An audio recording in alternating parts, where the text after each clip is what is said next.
युवान के YouTube channel में आपका स्वागत है। तो आज मैं अपने दादाजी का इंटरव्यू लूंगा। दादाजी प्रणाम। प्रणाम। आपका जन्म कब और कहाँ हुआ? मेरा जन्म 1937 ईस्वी में भिवरा नामक गांव में, जो कि बांसगांव तहसील के अंदर है, वहाँ पर हुआ। आपका घर कैसा था? हमारा घर उस समय के ज़माने का तो अच्छा ही था। अगल बगल पेड़ थे, छायादार पेड़। हम लोग उसमें कबड्डी खेला करते थे। सामने पोखरा था, पानी भरा रहता था और उसमें हम लोग कभी कभी तैरने के लिए जाते थे। कभी कभी हम लोग को कंपटीशन होता था कि किस तरह से एक तरफ से दूसरे तरफ तक तैर कर जा सकते हैं, और उसमें हम चले जाते थे, पार हो जाते थे।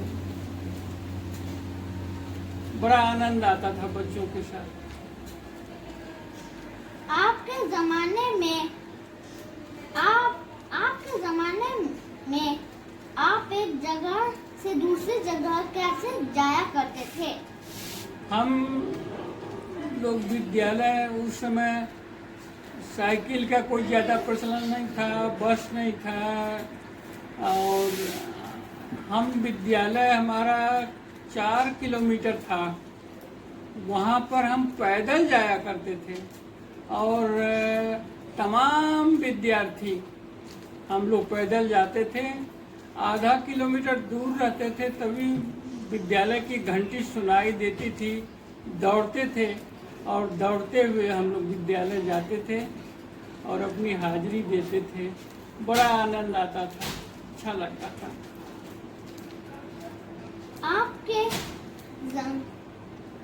और आप दूर से लोगों से कैसे कम्युनिकेट करते थे? उस समय तो क्लासेस थी, कक्षाओं में हम लोग बैठते थे और कक्षा में टीचर आते थे, पढ़ाते थे, और एक दाई होती थी जो कि कक्षा में एक पंखा के तरह से कपड़े का बनाया जाता था, उसको दिन भर उसको घुमाती रहती थी, हिलाती रहती थी, खींचती रहती थी, और वो क्लास में हवा होती रहती थी और हम लोग अपना कक्षा अध्ययन करते थे दिन भर। उस जमाने में मोबाइल का कोई प्रयोग नहीं था और किसी तरह का आज की जो टेक्निक है वो सब चीज़ें उस समय नहीं थी। उस समय काफ़ी पिछड़ा हुआ, वो इलाका इस तरह से पिछड़ा हुआ था और वहाँ पर हम लोग वहाँ पर पढ़ते लिखते थे और बड़ा प्रेम से अच्छा से हम लोग पढ़ते लिखते थे। शाम को 4 बजे छुट्टी होती थी, 4:30-5 बजे हम घर पर आते थे और फिर हम घर के काम में लग जाते थे। बचपन में आप कौन से खेल खेलते थे? बचपन में गांव में कोई विशेष खेल का प्रयोजन नहीं था। छुट्टी के दिनों में, इतवार के दिन में दोपहर में पेड़ों की छाया के नीचे हम लोग कबड्डी, चिक्का आदि खेला करते थे और गांव के लोग बैठ करके बूढ़े बुजुर्ग से देखते थे। यही हम लोग की खेल थी।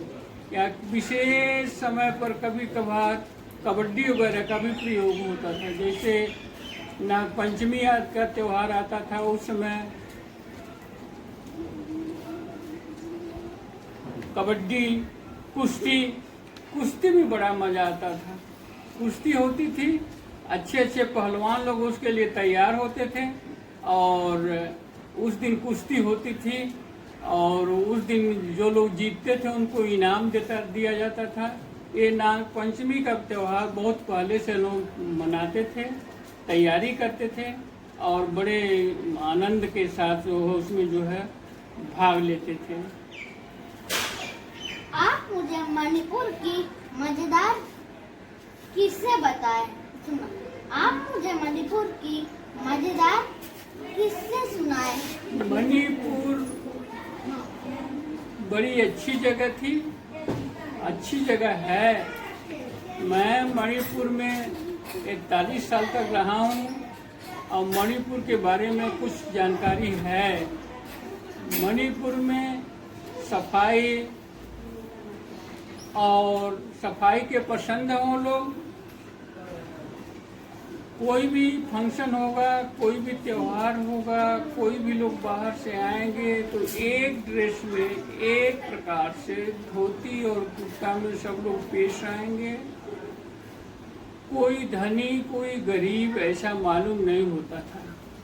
चाहे ऑफिसर हो या खेती में काम करने वाला हो, जो भी हो, सब लोग एक समान एक प्रकार से सफ़ेद ड्रेस में दिखाई देते थे।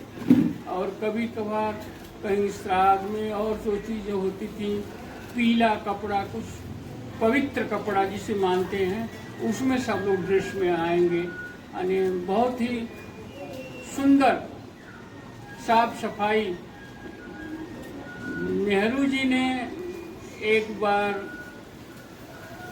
मणिपुर को जेवेल्स ऑफ इंडिया कहा था। जब वो मणिपुर गए थे तो उन्होंने कहा ये जेवेल्स ऑफ इंडिया है, और वास्तव में वैसा ही है।